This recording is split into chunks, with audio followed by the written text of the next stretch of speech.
africain, tout ce qui est congolais, Mabé, tout ce qui est, il y a Occident, il y a Mélène, il y a Gondé. Il y a une jeunesse qui rêvé qu'il était à Poto. Oui, par exemple, manque d'amour pour son pays. Je dis la jeunesse africaine, plus particulièrement, il faut aller. Soyez les bienvenus dans Nzambe Nyonso, Bino Baebola Ndarabiso, na espace Bwana Yesu Anawina. Ils ont espace où Bino Bo Pona. Bino Bae Bolingi Nzambe, espace na Bino Yangoyo. Alors, et ça la biso esengo. Ndenge bo tuna kabami tuna bomi jenakate et salama pona bino. Et lingolo baete matea o eza kobima awa ezokomela bino na bandaku.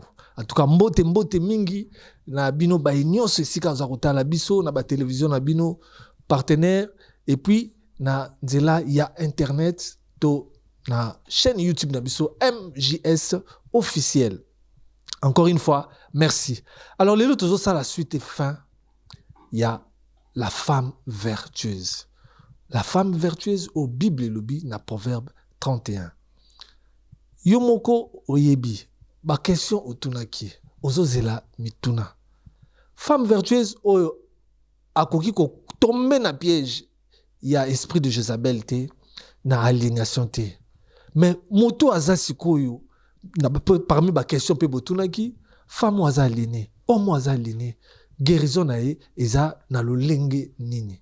Est-ce que guérison ezali toté toye bango et pas ya papa Ecclésiaste Ngoy bin Faïda otopesi mbote mingi papa. Oui mbote mon frère mbote na peuple de Dieu balandi nyonso ya espace Bwana Yesu Anawina na mokanda na Jérémie chapitre 33 verset 6 babina biso.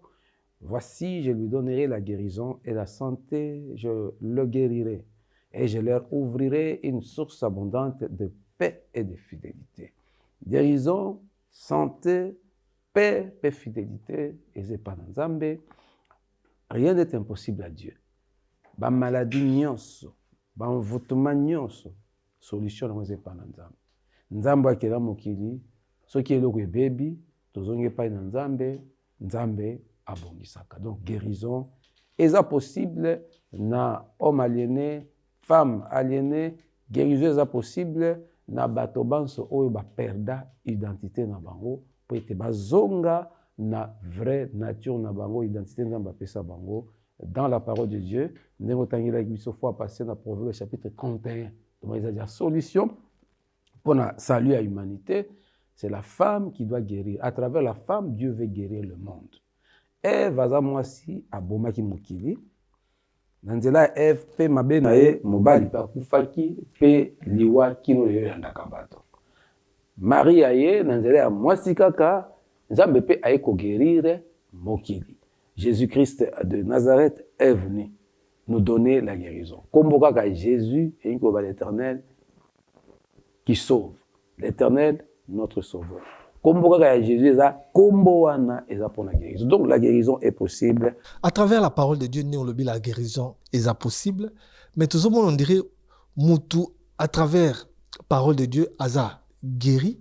Mais on dirait à aliéné. Pour tout comment na argument, oh te nyon se uta na lola, nyon se za nzambe. C'est-à-dire Moutou a kaza guéri, mais Aza kan extravagance. Oh tout ne mais nyon se uta na lola na sapé boy, na la taka ba griffe.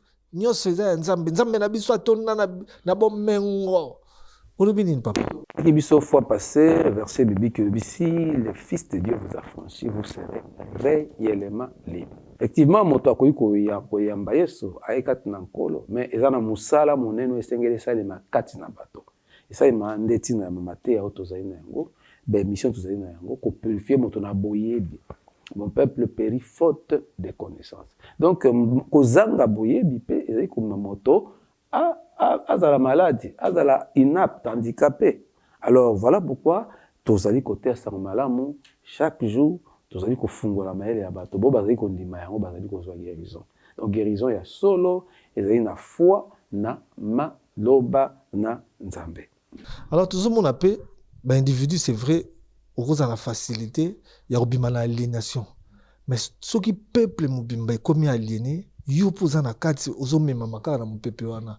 Alors est-ce que tu vois point nini aux hôtels c'est que peuple a vraiment aliéné. Oui, avant on a appelé ça un point très important. Au but que Mindele banimaraté que motomundo atali saint.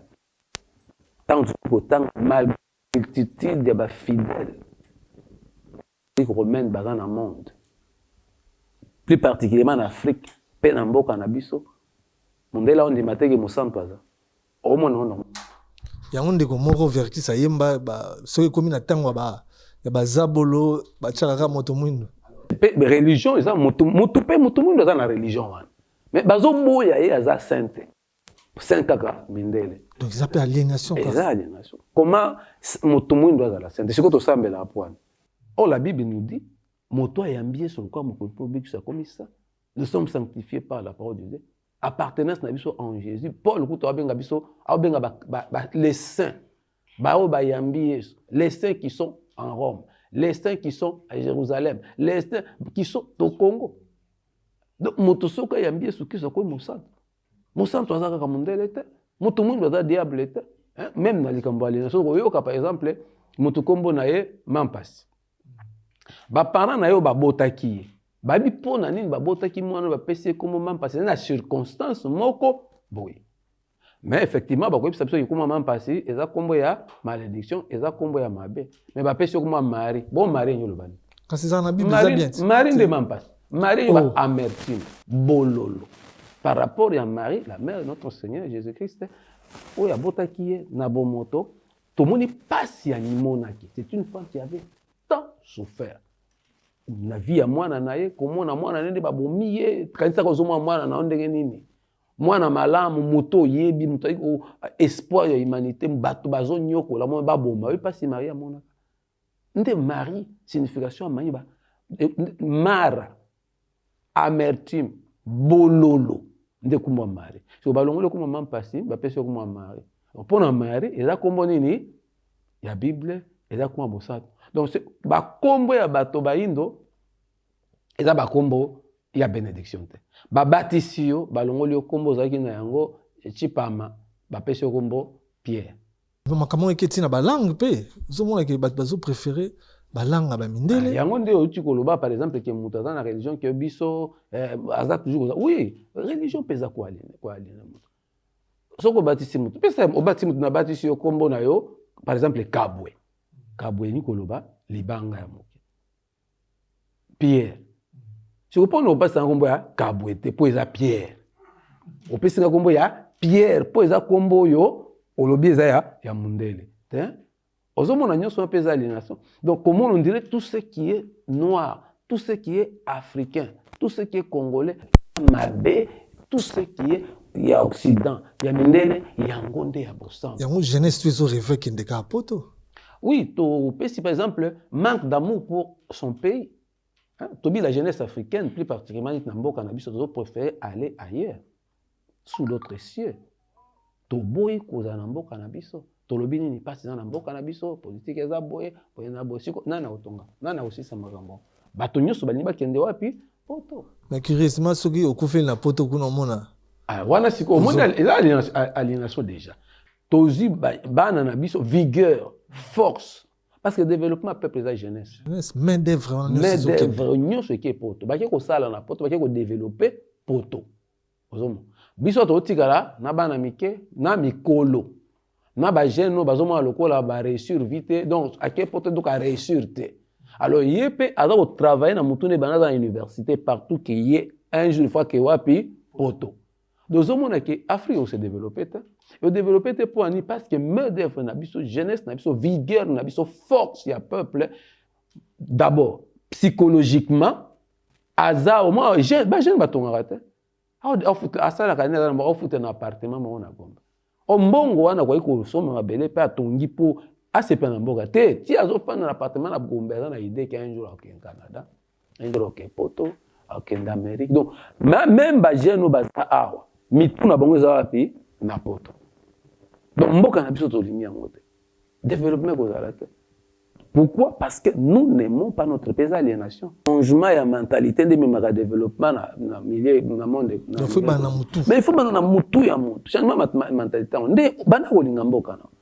Tu n'aimes pas ta parcelle, le pan que l'on n'a pas voisin. Alors olobi yango totindi bana poto toteki mapangu bakende na contre te bato bake poto ngape na tinda bato ebele na poto tokende poto konde kotambola kotala koluka kosala soki nini kozwa ya kuna te bokosa mboka na donc atolobi oke poto me mayele na eza na mboka tuno eza na mboka na oteki mapangu bana bake poto so mwana wana kufi kuna mutu wana kufi kuna asisi vigueur na ye nyonso asaleli mundele akufi bazongisi bakokunda donc afeki eza cimetière ke bakokunda donc bagene force énergie main d'œuvre ekende kotonga mboka mindele liwa so bakufi bozongisa ye awa baya kokunda ye ozomona ke l'Afrique est mort. Pourquoi toza aliéné point ya liboso nous n'aimons pas notre pays. Or Ésaïe chapitre 62 verset 1er 2 3 pour l'amour de Sion je ne me tairai point, pour l'amour de Jérusalem je ne prendrai point de repos jusqu'à ce que son salut paraisse comme juif va être déporté dans l'an 70 après Jésus-Christ diaspora bakei monde bapanzi bango na chute ya ville ya Jérusalem général Titus ayaki kokwesa yango bapanza na bajuif atumba Jérusalem après combien de siècles les juifs en 1948 je crois 46 47 48 bazonga po baiko comprendre ndenge nini Hitler ndenge banyokwama na mikili Hitler abomaba bazui conscience non après tout ça na mboka na biso mutu aza malamu kaka na mboka na ye bajuif bazongi leo baotonga mboka na bango kuna iska donc na moni ezosengama esprit ya patriotisme il faut mutu eya likambo ya président kaka te eza likambo ya bapoliticien kaka te eza likambo ya moto nyonso donc ndenge olingaka baparano ata baza na badefo olinga bakoleka baparano même bato mona bakulu nao bakangi ya papi bato abomi mama na ye na papa ne bakende olanda kuna nsima baluka ndeni bakobimisa mwana na biso l'amour là de son pays de sa patrie tozangi yango biso na RDC tozwa kaka raison na mona ya kaka tango équipe nationale ebetaka donc bolingo wana nde ya voilà l'esprit d'équipe omoni sport eza Paul Bible ya contre sport te Paul alobi yango tosaka pe exercice corporel sport ezali recommandé epesaka efungolaka moto même pour la santé sport est important tala ndenge nini équipe nationale tala kaka nani yango abobilizaka bato tina bavillage bato mosusu na radio asimbi radio aolanda match na radio na télévision bato nyonso batuti joueur na biso moko banyati ye bino nyonso posaka bokota na stade bokamata moto wana joueur moko atyebi mboka tokende baganga mais nini sengo moko do sport football donc omoni esprit babenya esprit d'équipe mokolo kaka to comprendre que esprit d'équipe oyo tosanganaka mpona to soutenir par exemple équipe so tozwi yango po to développer mboka na biso elikambo ayi na neta po mboka ebonga mbala moko alors yango il faut koinkiki tozwa mate sur l'esprit d'équipe un jour tomona bavaleur oyo eza na kati ya esprit d'équipe moto moko atyebi na gardien na mwana na bamama namonaka awa ekipe euti kokotana bana basi bakota makasi na makambo bamama baopike bacrise bazolela on dirait moto akufi big échec kaka ya bana soki todéveloppe tozwi eza mateya nature enseignaka biso tozwi yango todéveloppe na église na famille partout nde tosutu na équipe même guerre à est eosila mokolo moko so tolati esprit tosutienaka yango bana tosali lokola donc est ezobeta na bapays bavoisin barwandais baugandais tout esprit wana totelemi nayebi so minute eza moke bito na est mais bato mosusu na bango te baolia azali na bara otambola oseka okipe te mais tozoloba biso tovivre na baenvironnement wana tobotami na baenvironnement wana nayebisa mama botanga na zamba ka bagero nde baomona bamama baokima na bana nga mama akima na zemi bakimba koti zamba pasi ya obota yozwa yango maternité wapi vaccin wapi tobotama na babena migomba kuna zamba ya makemba bakati makasa makemba nde ba maternité biso tobotama Mais bato ba vivre na bango na bato mususu idée za te mais soki ba les a bato ba biba olongwa na musala ba compagnie mususu kutu ba bibakangi bango boke bato ba ke ta match soki to relate esprit wana mais guerre aussi non mon la biso donc l'amour de son pays ezali euti pas ina nzambe eza don to senga yango na ma prière na biso foto linga mboka to teya yango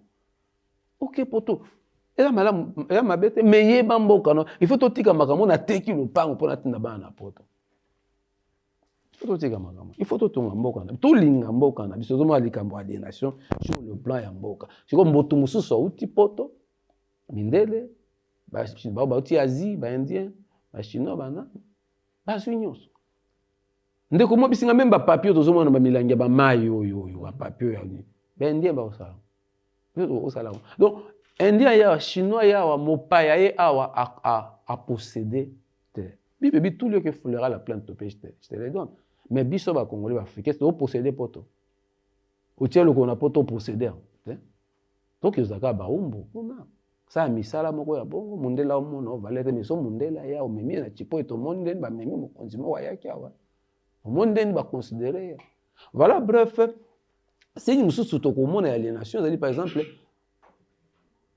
pour maladie aimer se faire soigner à l'étranger baso malonga ezalaka te ezala te ndenge ni mboka na bino bokomisa yango baso ya malonga totanga na mokana na 1 roi chapitre 1 verset 1 à 4 roi moko azobela roi anyaki de se faire soigner libanda bal zebu pas bal zebu nzamba tinda prophète Eli c'est yo na mboka na yo awa na Israël yo obika te peut pas te faire soigner ici nzamba Israël azati pas ko obika il faut kende na mboka musu pas bal zebu kuna pour que se faire soigner lokolo sali bongo okufa zonga ndako yebisa makonzi na okufa akufa pourquoi pas to bongisa hôpital na biso yo mokonzi bino bakonzi boko ko faire soigner ba famille na ne peut que se faire soigner libanda eza crime na okaka ba okanga bato mutu ayibili pa bakangi yo baziba bakangi to boy tenyo soza maso mais bakonzi na biso basaka makambo basaka makambo eza normal te comment bino bakonzi boko se faire soigner libanda ya mboka na mbongo a contribuable donc mbongo na nga na ya yo na ya yo bato bapesa ba contribuer boko se faire soigner libanda chiko biso tosana bopito ekufi ndeko moi meke ko dénoncer na nzembo j'apprécie ba geste na bongo nzembo bongo makambo zo ekana hôpital l'état ça il faut soutenir de telles personnes ya masolo beto ko beta ba hôpital makambo ezoleka au peuple azo souffrir ba ko pesa au même bon ça la compagnie te so ya l'état ozana bon mais au moins makambo quel est l'hôpital. Pourquoi pas tout bon ça hôpital na biso? Tout ba aliénation ekoti na ba dirigeant na ba diriger. Non, ce sont les il y a toi na crise ya leadership. Nous n'avons pas de dirigeants au ba ko sunga biso to linga mboka.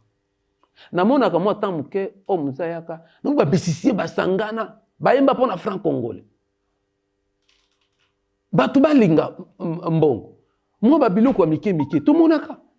Pour peuple alinga mboka na ye esa likamuke zaka bakonzi batele ba impliquer biso ya ba slogan ne pas trahir le Congo donc on valorise et la gana ba slogan te ne pas trahir le Congo combien ba trahir le Congo ba pas trahir le Congo na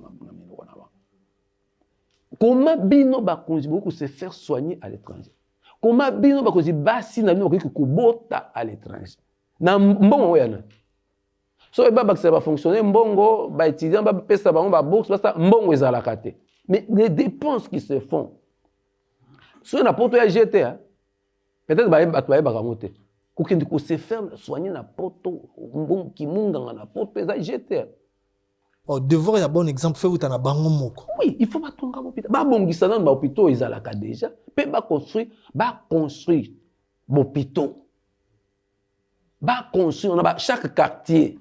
Il faut hôpital à Mouneneza. Chaque quartier, il faut université ça.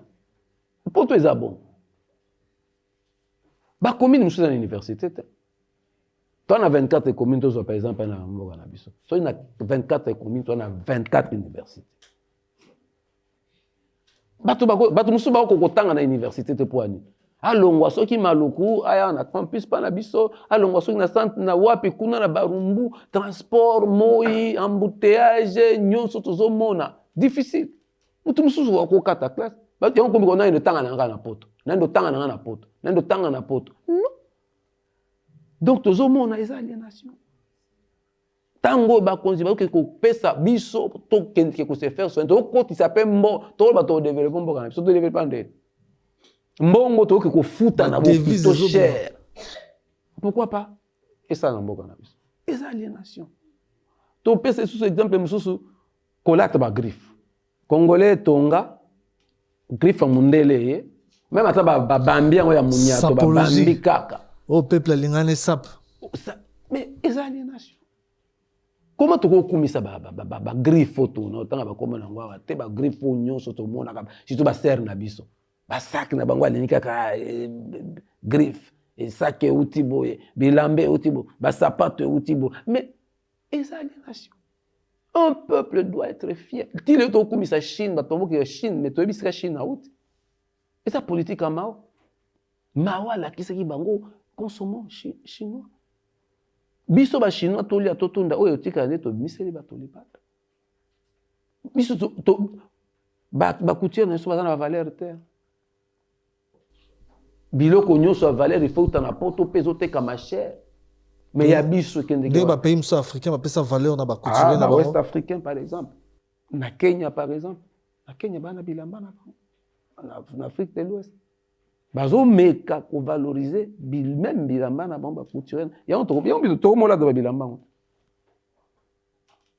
mais biso na mboka biso na retard église il faut au moins même passer la zone comme salati griffe moko boyo ya mwana nzambe hein il faut beta o lata boyo ndo la ke nzambe donc yemo azo mema batsu na aliénation azo aliéné peuple alongola batu na bonzambe parce que bonzambe ezali bolingo ya mboka na yo.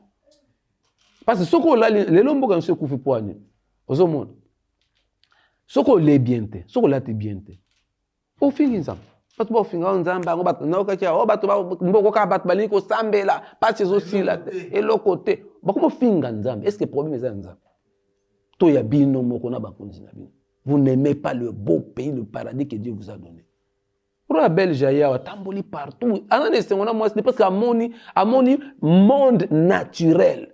Aketi kasana village lokwa Katanga wana village ya Katanga osika kombo ya province aketi kuna ake pena na arrière pe nde na ba une émission eleki Afrique eleki poto na kitoko beauté za nature naturelle Afrique za na virginité na yango ali ba fuya naturel ali nyonso bio kende bandundu kende ba Congo biso to tambola omona zamba na nature mais c'est ça la beauté ngata on a ça ba clip na nga ça ba clip kana nature na sepelaka na omi donc nature pesaka ngai na se sentaka renaître na nature et pourtant Mikolo c'est le monde virtuel o nde batu aliénation nyonso wana mondele alingi alongola moto na vraie identité nzamba pesa e akomisa moto nyama tozana mateya mwa makasi tableau eza wana tokosala ngo na numéro zoya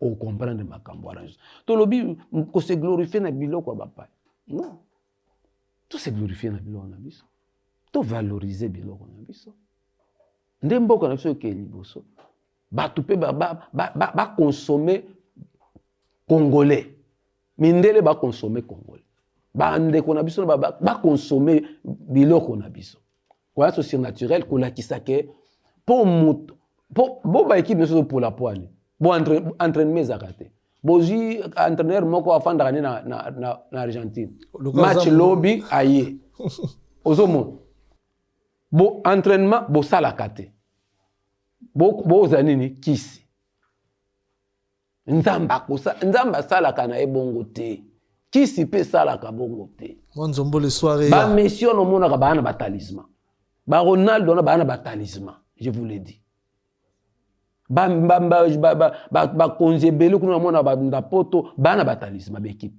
bana ba kisi bana ba pantalon mais ba bo kisi Toujours tu foutais le quoi Olivier Tozana et bata balete. Bo pesa ekisi que yamba na poto na match na Coupe du Monde. Voilà 1000-0. Équipe nationale to liaka ba 9-0 ba 3 pour na ba kisi. Et pourtant on a ba joueur au lieu pesa maele na donc ko valoriser moto o moto aza. Bisote. Mutaya comme ministre qui est là na masina na suka kuna na ba côté suka kena bokoko moko ba kangé na moi cage moko na makaso soka lia ka bazo yitaye pour mko ba ko publier abima ministre. Voilà, donc je pense que donc kisi aliénation ezana mo mutaninga bala kisi ba fille ebele ba sa bazakala azui sokini ba salele kisi poison mobile. Et pourtant femme vertueuse ba caractéristique ya voilà. Donc il y a kasi proverbe 31. Pour bala il faut kiss. Et ko benda mobali yemo. Pour mutangia zwambongo il faut azo kanisaka il faut simba kisi. Oh, ndengo tio batotangi Bible. Voilà la moni to komo kene na suka émission ta ngonga ndengonga. Alors to retenir nini poto kabwana na femme vertueuse au suite fin ou akoki ko kima aliénation akima pe esprit à Jézabel. Oui bien aimé. Il faut tout le guérison. D'être au Pesaki, Jérémie 33, verset 6, nebandel. Moto il faut.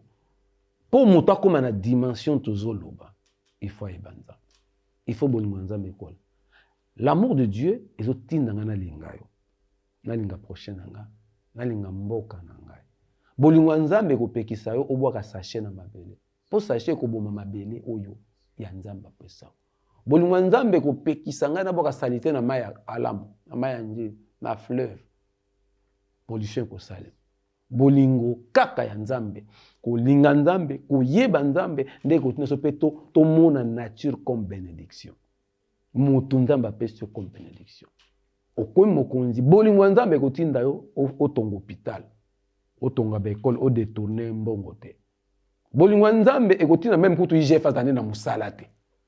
Bolingo na nzambe kotinda mobali na yo amitungisa te. Et tozoni na Bible la Proverbe 31 et otinda biso to développer famille. Bolingo na nzambe ndeso to teka mabele te poto otinda la bana na poto.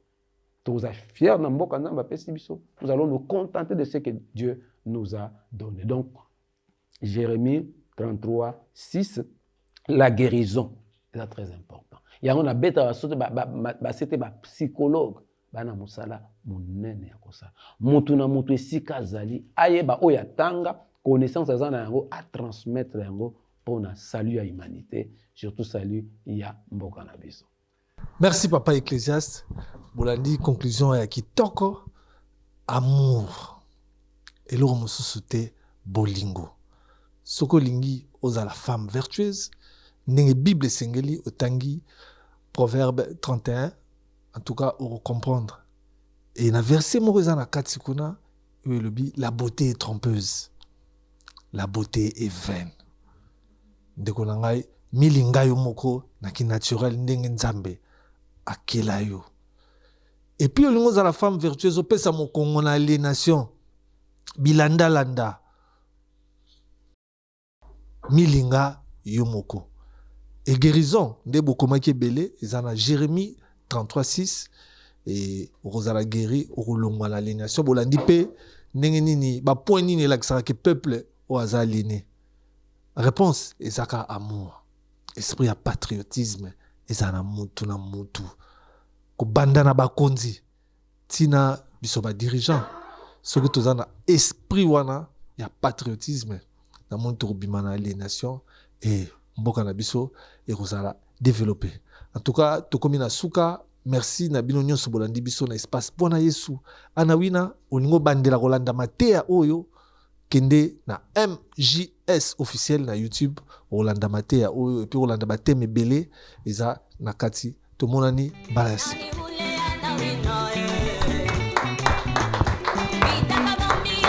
Et pourtant Nicolas c'est le monde virtuel au débat. Nous sommes